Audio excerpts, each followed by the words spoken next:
다음은 인천 얘기를 좀 해볼까 합니다.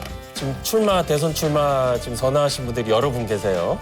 대선 과정에서 그렇다면 어떤 내용의 개헌안을 가지고 할 건가, 이것을 가지고 상당히 경쟁을 하셔야 된다. 다음 주제로 한번 좀 넘어가 보겠습니다. 지금 너무 핫하게 지금 경선 룰에 대해서 말씀들을 나눠주셔서 다음 주제로 넘어가 볼 텐데요. 다음은 인천 얘기를 좀 해볼까 합니다. 지금 인천에 그 정치 이제 출마를 하신 세 분 외에 또 이제 뭐 좀 전에 조태성 위원장님 조국혁신당 얘기도 잠깐 언급하셨는데 네. 지금 뭐 개혁신당이나 조국혁신당 뭐 다른 또 정치 세력들이 있지 않습니까? 지금 조명은 안 되고 있어요. 아무래도 국민의힘이나 민주당의 경선 레이스에 포커스가 맞춰져 있는 게 현실인데 제3지대에 있는 분들은 혹시 유재용 위원장부터 말씀 주신다면 혹시 어떻게 전망을 하시나요? 개혁신당은 좀 유심히 우리가 좀 봐야 될 필요가 있다. 지금 이준석 대표의 지지율이 한 7%, 11% 막 이렇게 나오고 있는데요. 이 대선에서 지지율이 15% 이상 상회한다고 하면 다음 지선에서는 전국에 후보를 낼 수 있는 구도를 가질 수 있을 거라고 좀 보고, 그 이준석 대표의 방향과 그다음에 우리 국민의힘의 방향, 민주당의 방향이 어느 쪽으로 가냐에 따라서 내년에는 이렇게 3개 정당 정도가 움직일 수 있다. 그 나머지 정당들은 소멸될 거다 이렇게 보고 있습니다. 이준석 대표에 대해서 좀 낙관적인 견해를 좀 말씀을 해주셨는데요. 우리 조택성 위원장님 어떻게 좀 전망하시나요? 예, 제3지대가 이렇게 성공으로 가느냐 뭐 이렇게 질문하시는 것 같은데, 제3지대가 이번에는 형성되지 않을 거라고 봅니다. 왜냐하면 개혁신당인 이준석 대표도 뭐 같이 합류할 거라고 보고요, 국민의힘과.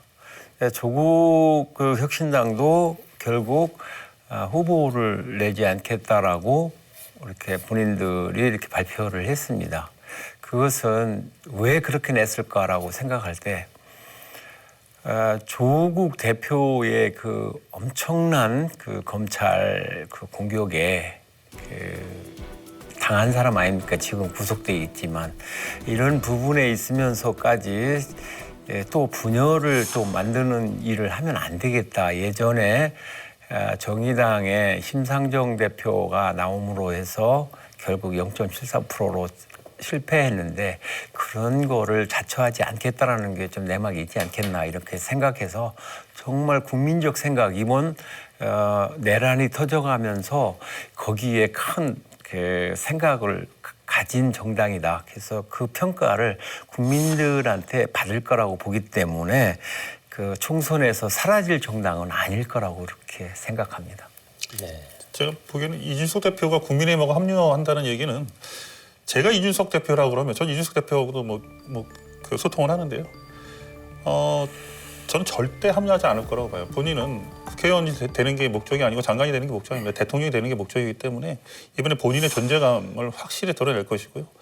본인을 위주로 만약에 합쳐진다고 하면 받아들이겠지만 본인이 얼로 들어간다? 이건 절대 안 받을 거라고 봅니다. 이준석 대표 입장에서는 아마 이번에 완주를 할 것이고, 그 안에서 나오는 그 프로테이지, 이게 이 대선이 끝나고 나서 뭐 민주당이나 저희 국민의힘이나 지금 나눠질 수도 있다라고 보고 있는데, 하여간 거기에 바로미터가 되지 않을까 이렇게 판단합니다. 본인의 그 정치적 자산에 이번 대선 출마가 또 좀 결정이 돼 있다. 네. 그렇게 그렇게 또 읽히는 부분이겠네요. 네. 김성원 처장님 어떻게 보세요? 이런 제3지대 출연 가능할까? 뭐 제3지대 출연 가능성은 뭐 두 분 말씀하신 것처럼 우리는 거대 양당 체계로 돼 있지 않습니까? 그렇기 때문에 현실적으로 어렵다라고 판단이 되고요. 그거는 또 정치개혁을 통해서 소수 정당들이 나타날 수 있고 성장할 수 있는 기반을 만들자라고 그동안에 국회에서 특위까지 만들어가지고 그렇게 애썼는데도 사실상 실패한 거 아닙니까? 그런 맥락에서 되게 이제 아쉽다라고 이제 말씀을 드리면서, 한편으로는 그렇습니다. 보면은 이게 지금 이제 조기 대선을 치를 정도의 이 정치가 상당히 양극화되면서 치열하게 이렇게 양쪽의 의견들이 부딪히는 어찌 보면 국민들 입장에서 봤을 때는 상당히 나라 자체가 혼란하다라고 느끼는 이런 상황에서 국민은 오히려 거꾸로 요구가 되게 다양화되고 있거든요. 그러면 그런 다양한 요구를 수렴하려 그러면 그거를 수렴할 수 있는 여러 형태의 소수 정당들이 같이 공존을 해야 되는데 어찌 보면 안타깝게도 요번 이제 조기 대선에서 그런 것들이 발휘될까? 아니면 현실적으로 나타나지 않는다면 이후 대선 이후에 뭐 정치 개혁이라든지 개헌을 통해서 그러한 국민들의 요구들을 반영한 형태의 정당 정치를 이루어낼 거냐? 저는 지금은 아쉽지만은 지금 경쟁하는 양대 정당은 그러한 국민들의 요구를 반영한 정치 개혁을 해주셔야 한다. 지금 되게 어렵다라고 보고 있습니다. 네. 공감합니다. 뭐 지금 뭐 여러 말씀 주셨지만 뭐 이런 다양한 의견들은 또 국민들께서 또 판단해야 될 몫이라고 또 생각이 들고요. 다음 주제로 한번 또 넘어가 보겠습니다. 윤 전 대통령이 지금 공약 사업들이 여러 가지 있었습니다. 특히 인천에 공약 사업들이 여러 가지 있었고요. 뭐 수도권 매립지 문제랄지, 뭐 GTX 확장 문제, 뭐 여러 이제 공약 사업들이 핫하게 지금 있었다가 지금 이제 또 스테이하고 있는 상황인데요. 오늘 조택상 위원장님, 요 공약 사업, 인천의 주요 공약 사업들 이렇게 좀 머물러 있는데 어떻게 지금 보십니까? 그 대통령 후보로 저 3년 전에 그 나오신 분들의 공약을 보면은 이제 뭐 이재명 대표는 실패했으니까 이제 빼고 윤석열 대통령이 이제 국민의 선택을 받아서 그 공약 실천을 바라보는 시각이 그렇게 좀 냉소적이죠. 아무것도 안 했으니까. 인천에 GTX 뭐 D노선이나 저 Y자 노선, 2노선 이 부분 인천역에 와서 이거 하겠다. 또 수도권 매립지 이렇게 제3지대에 그 매립지를 뭐 하겠다 이런 얘기를 했는데 실질적으로 지금 진행된 게 뭐가 있습니까? 답보 상태 아닙니까? 그리고 GTX는 아무 이야기 없어요. 그냥 3년 지나왔습니다. 그냥 그 혹자들이 얘기하는 우리 지역이 앞으로 Y자 노선이 돼서 우리 지역이 땅값이 올라가고 좋을 거야. 이거는 얘기가 있어도 정치권에서 움직이는 건 없었다는 거죠. 자기 지역의 땅값을 올리기 위해서 뭐 이렇게 뭐 개개인들이 막 이야기하는 화제거리는 많이 제시해 줬는데 지킨 건 전혀 없다. 그래서 이번 대선 전국에서는 그래도 D자 노선이든 Y자 노선이든 뭐 E자 노선이든 단 한 개라도 좀 지키는 공약이 됐으면 좋겠다. 실질적인 공약 인천에.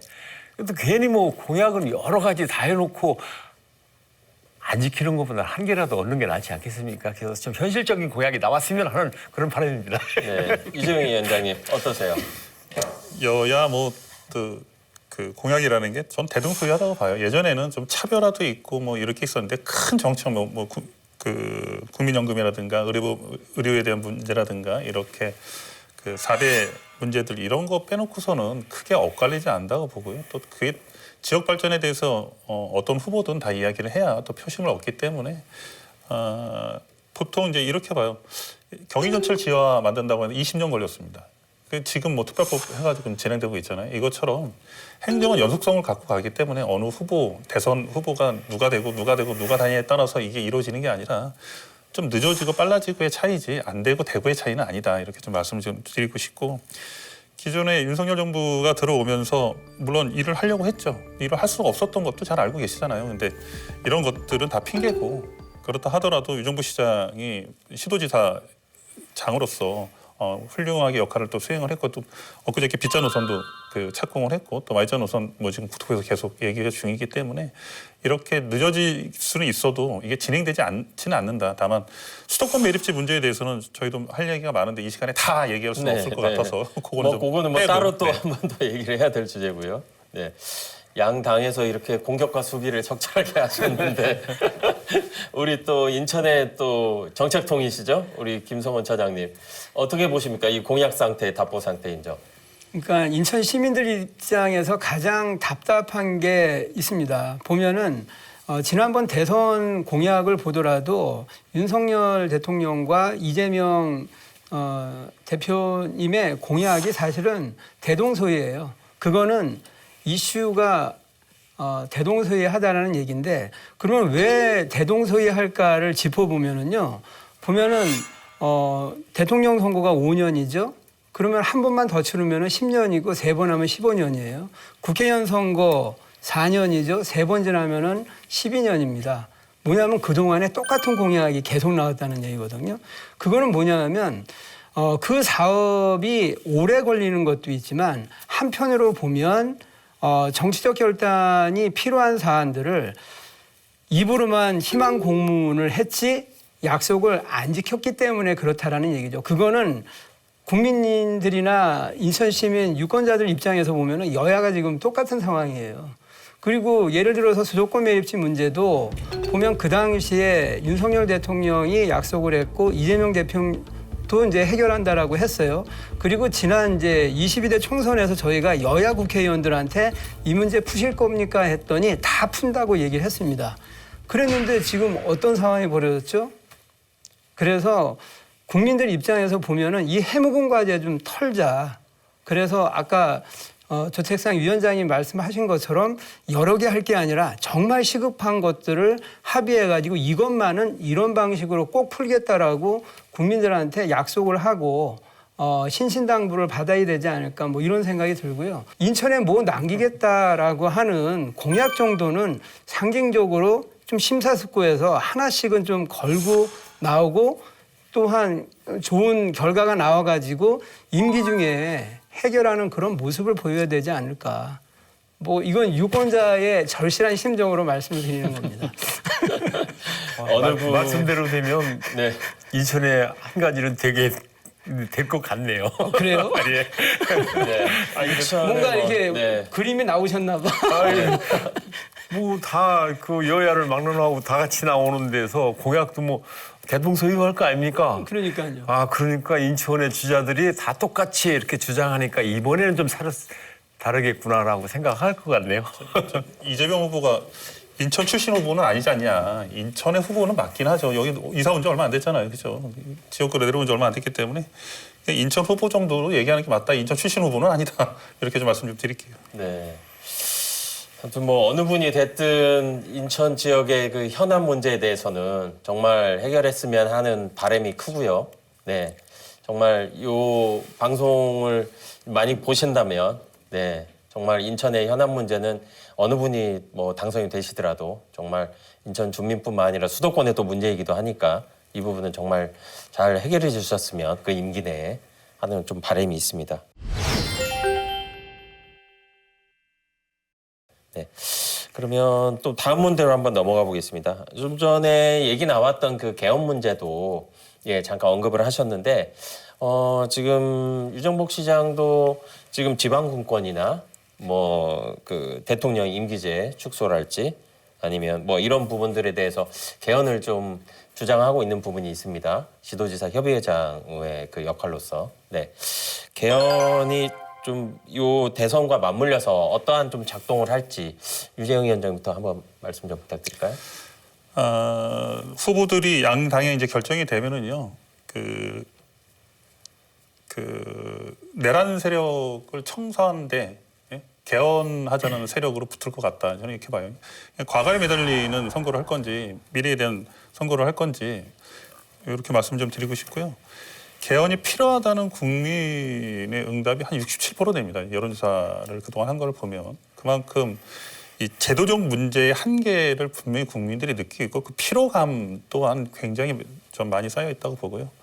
기존에 있던 그 정권들마다 개헌하겠다 했지만 결국엔 못 했잖아요. 개헌하기에 딱 좋은 시기예요.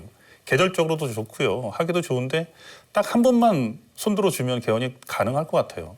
이재명 후보만 지금 그거에 대해서 얘기가 없잖아요. 이런 거에 대해서 그 내란 청산이나 이런 것들을 갖고 나올 게 아니라 지금은 앞으로의 국가, 아니 뭐 윤 대통령이 잘했다는 거 아니잖아요. 잘못했다고 해서 파면 당한 거잖아요. 그러면 앞으로의 국가는 어떻게 가야 될지에 대해서 본인의 확실한 정치적 신념을 가지고 얘기를 해야지. 아직도 내란 청산 하는데 내란 유발 세력도 청산을 해야 되는 거예요. 분명히 제가 봐서는 이번에 내란 종식이냐 내란 유발 세력의 심판이냐를 가지고 따진다 그러면 내란 유발 세력들이 심판을 받을 거라고 보고요. 지금은 미래를 보고 우리가 그 선택해야 되지 않을까 이렇게 판단합니다. 네. 좀 강하게 또 얘기하셨는데. 아닙니다. 우리 조택상 위원장님 어떻게 또 뭐 개헌 논의에 대해서는 어떻게 또 평가하시나요? 개헌에 있어서 지금 선거가 약 한 50일 정도 남았지 않습니까? 그 사이에 개헌한다라는 건 아무리 유능한 사람들이 모여서 한다 하더라도 합의를 균형을 못 맞출 거라고 생각하고요. 그래서 졸지하게 그 개헌이 만들어진다. 그래서 이건 절대 지금 할 수 없는 것이다라고 봅니다. 그래서 이번 대통령 후보 나오시는 분들이 개헌을 내가 당선되면 바로 시작하겠다라는 약속만 하고 나오면 그때 신중 모드로 그 개헌이라는 거 국민들이 다 우리가 지켜야 될 후대들이 역사적으로 지켜야 될 부분인데 그렇게 함부로 해서는 안 되기 때문에 지금은 어렵다라는 거고요. 앞으로 대통령 후보가 돼서 총선에서 여소야대가 되면 다 내란 세력 됩니까? 국민이 야당을 많이 찍어주면 내란 세력이 되는 겁니까? 그거 국민이 선택해 주는 겁니다. 아, 너무 지나치게 대통령이 권한이 집중되는가 보다. 그렇기 때문에 야당의 국회의원 수를 좀 넓혀서 견제를 하라고 이렇게 하는 건데 그러니까 부딪힘이 많겠죠. 그 부딪힘이 많은 속에서 균형을 잘 잡아가는 게 대통령의 능력이고 리더십입니다. 근데 그 리더십을 함부로 자기 리더십을 발휘하지 못하고 총 들고 나오면 그 누구나 할 수 있습니다. 아, 군인들이 하지 뭐 쓸데없이 그런 그 대통령 하겠다고 합니까? 군인들이 총 들고 하면 되는 거죠. 그래서 이번 그 선거에서는 정말 헌법 민주주의를 수호하는 국민들이 주권을 함부로 남발하지, 그러니까 함부로 이렇게 선택을 하면 안 된다라는 걸 국민적 교훈이 만들어졌다고 생각합니다. 그 교훈 때문에 선거가 국민들이 후보들의 면면을 보고 정말 이분은 그 국민을 위해서 이런 그 함부로 이렇게 권력을 남용하지 않고 국민을 위해서 잘할 뿐이다 이런 사람을 선택하기 때문에 딱 정해졌다라고 봅니다. 그래서 누가 아무리 미사고를 얘기해서 한다 한들 국민 눈 속에 박혀 있는 그 현실을 잊기에는 지우기는 어려울 거다 이렇게 생각합니다. 네. 총 얘기를 여러 번 하셨는데 계엄 당시에 충격을 많이 받으셨나 봐요. 아니, 저도 뭐 거기 걸로 갔었습니다만 국민들이 그 당시에 막아준 거지요. 국민들이 막아줬기 때문에 국민들 전 국민의 눈 속에 새겨져 있는 것을 아무리 좋은 미사구어로 지울 수 없다라는 사실입니다. 역사적으로도 아마 지금 본 사람들은 못 지울 겁니다. 안 본 사람들은 그냥 그 역사책으로 이해할 수는 있어도 우리 눈에 박힌 건 못 지울 것이라고 생각합니다. 군인들이 곤봉 들고 다니면 웃기잖아요. 총 들고 다니는 게 맞는 거죠. 기본적으로 개엄이 되면 군인들은 총 자기 완전 무장하고 다니는 거예요. 이상하게 바라보는 건 좀 그렇지 않을까요? 네, 김성원 사무처장님 개헌 관련해서 혹시 의견 있으실까요? 그러니까 핵심적인 얘기는 그런 것 같습니다. 보면은 지난번에 이제 국회의장께서 개헌을 얘기했던 것은 그 전에 실패 사례가 있었기 때문에 하신 거라고 저는 생각을 하거든요. 뭐냐면은 박근혜 대통령 탄핵되고서 문재인 정부에서 개헌을 하겠다라고 했는데 여야 합의 불발로 해가지고 결국엔 실패하지 않았습니까? 그리고 뭐 그날 우 의장도 얘기하신 것처럼 이미 문재인 정부 시기에 보면은 개헌안 초안이 이미 나와 있습니다. 그래서 그것을 지금 현실에 맞춰가지고 약간 보완하면은 여야 합의를 통해 가지고 가능하지 않겠냐 이제 이런 생각을 하신 것 같은데 뭐 어쨌든 국회의장이 뭐 여야 합의를 전제로 해서 이게 국회에 이제 발의가 돼야 되니까 그래서 일단은 대선 이후로 미룬다라고 공식적으로 발표했으니까 오히려 요번 대선 과정에서 그렇다면 어떤 내용의 개헌안을 가지고 할 건가 이것을 가지고 상당히 경쟁을 하셔야 된다. 특히나 이제 뭐 말씀 나온 것처럼 대통령 권력 남용 문제라든지 또 입법 독주 얘기들도 나오고 있고 특히나 이제 헌법재판소, 선거관리위원회, 감사원, 사법부 이런 이제 그 헌법기관이라든지 권력기관에 있어서 독립성 문제가 계속 지금 논란이 되는 거 아니겠어요? 누구 편의 재판관이냐 가지고 이렇게 다투는 그 국민들이 얼마나 혼란스럽고 누가 이 판결을 믿겠어요. 그랬을 때 이런 것들에 대한 조정은 헌법을 바꿔야 가능한 거거든요.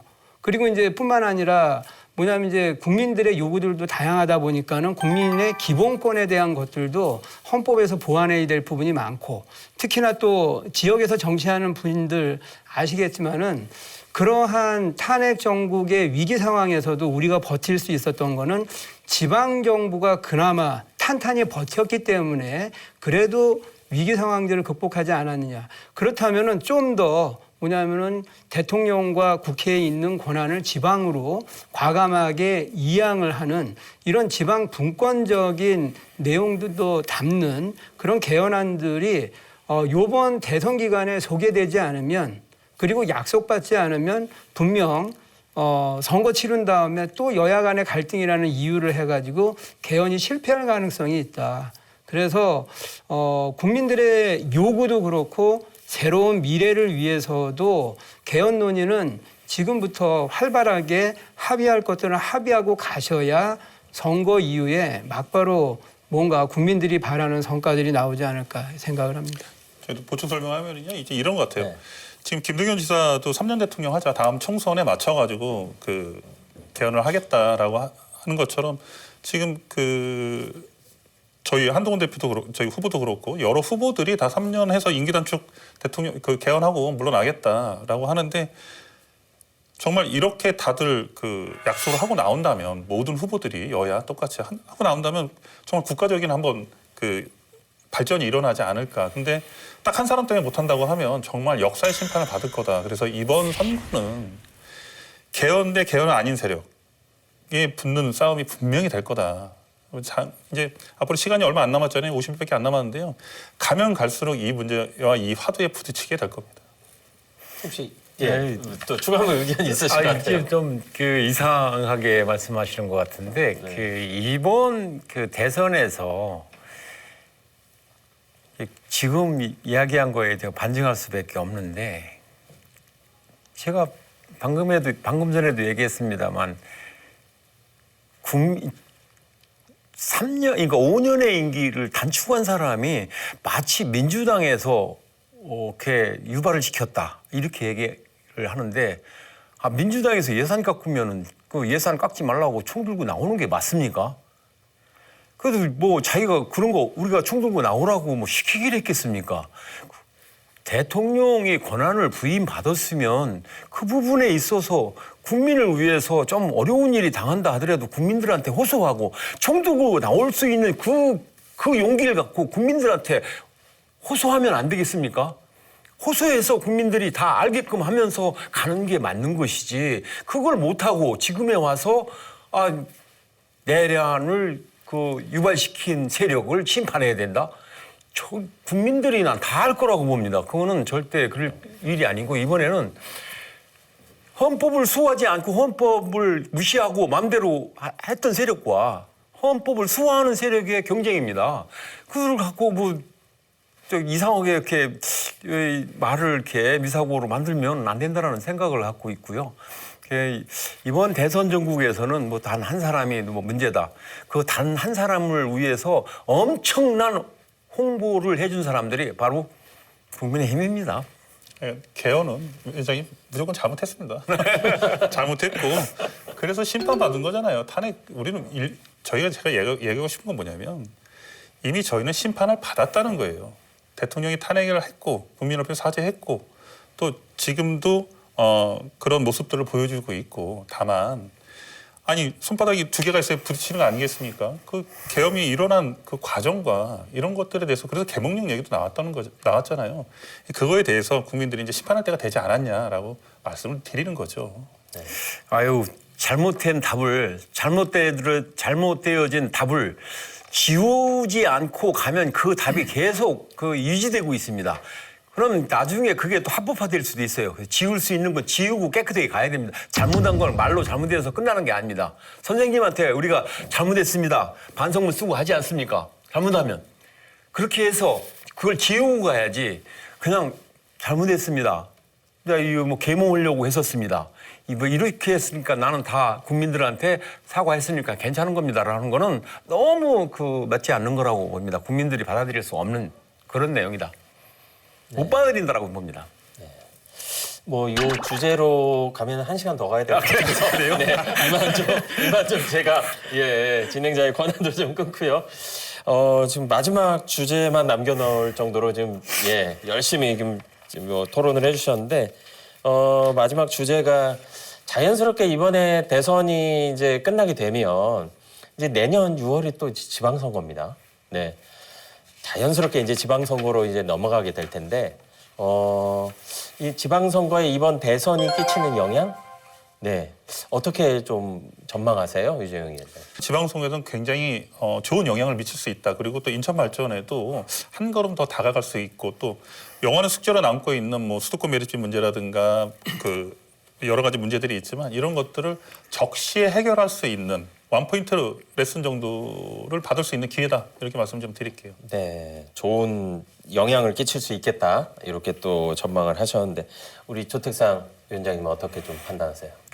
지방선거에는 상당한 뉴페이스가 많이 나올 것 같아요. 유재용 위원장님도 이제 뉴페이스로 등장할 것이고 뭐 이렇게 해서 유명한 사람들이 많이 나올 거라고 생각합니다. 우리가 생각지 않았던 사람들도 많이 등장할 거라고 생각해요. 그래서 이번 대통령 선거가 끝나면서 좀 인천시의 지방선거도 상당히 뜨거워질 거라는 거는 확실한 것 같아요.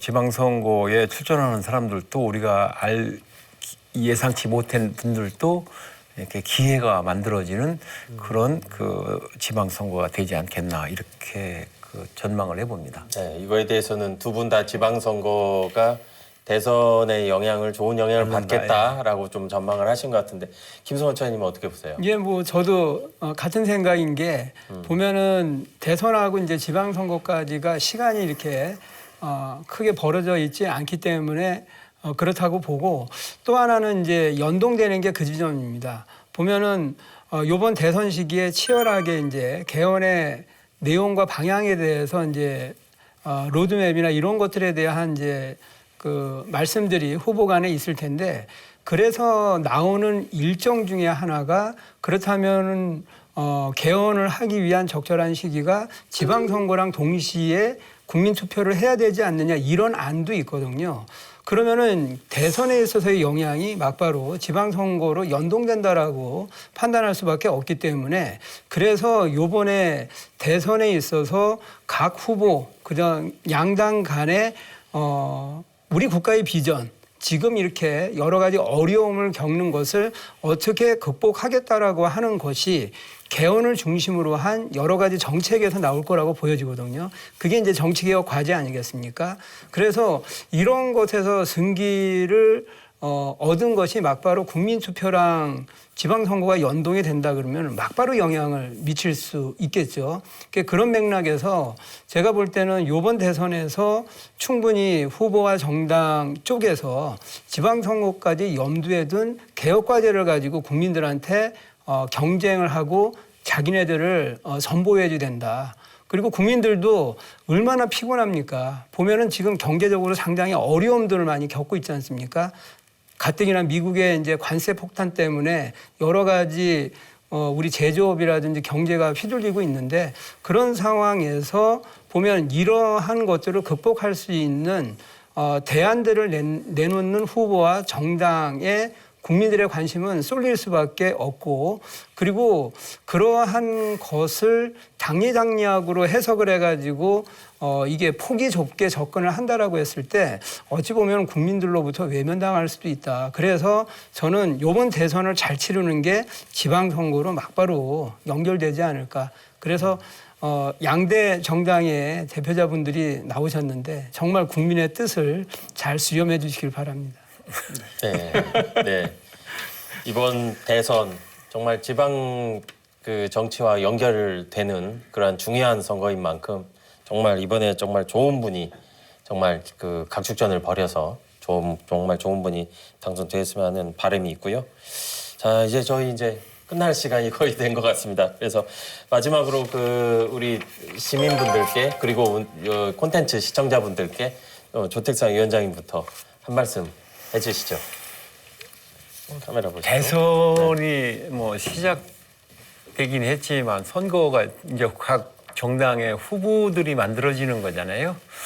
근데 이번 이제 대선에서는 아마 우리 국민들이 이렇게 침묵하고 바라봤던 정치가 아니고 우리가 그 침묵하면서 외면했던 이 정치가 그 값이 이번에 직접 눈으로 그 목도한 결과였다.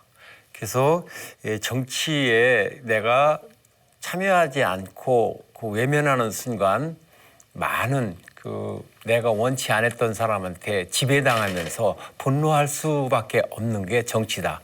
그래서 이번의 선거만큼은 침묵하지 않고 자기 주권을 잘 선택하는 그런 대선 전국이 됐으면 좋겠습니다. 우리 국민들이 왜 임기를 마치지 못하고 이렇게 조기 대선을 하게 되었는지 그 원인을 좀 신중하게 판단하고 내가 그동안에 침묵했던 그 나 자신을 돌아보고 정말 우리 후대를 위해서 잘 선택되는 그런 멋진 대선 다 함께 화합되는 대선이 될 수 있도록 국민들의 선택을 바라겠습니다. 성원해 주시기 바랍니다. 고맙습니다. 네, 유재영 위원장님. 네. 개가 짖어도 기차가 달리고요. 당모가지를 비틀어도 새벽이 온다고 했습니다. 무차별한 의회 폭거하고 줄탄핵 그리고 또 계엄 유발한 민주당이 이번 대선에서만큼은 반드시 심판받아야 된다고 생각을 하고 인천 시민 여러분의 현명한 심판이 저는 있을 거라고 생각합니다. 고맙습니다. 네. 우리 김성원 차장님도 한 말씀 해주시죠. 이제 뭐 아까 말씀드린 것처럼요. 요번 조기 대선이 또 우리 대한민국에 다시 한번 민주주의가 발전되는 황골을 탈퇴할 수 있는 계기가 됐으면 좋겠습니다. 그 선택은 국민들한테 있기 때문에 우리 국민들이 현명하게 누가 더 어느 정당이 더 뭐냐면 우리 대한민국을 발전시키고 정치개혁을 할 것인가 이런 잣대를 가지고 판단해 주셨으면 좋겠습니다. 네, 감사합니다. 자, 오늘 이슈터리 오늘 치열하게 달려와 봤습니다. 정말 세 분의 그 패널의 열띤 토론으로 우리 구독자분들이 정말 좀 궁금증이 좀 풀리셨으면 하는 바람이고요. 정말 국민을 편안하게 하는 정치 그리고 책임 있게 책임을 질 줄 아는 정치 그런 정치를 기대해 보겠습니다. 우리 이슈터리도 그런 정치를 위해서 계속 지켜보도록 하겠습니다. 오늘 시간은 여기까지입니다. 감사합니다.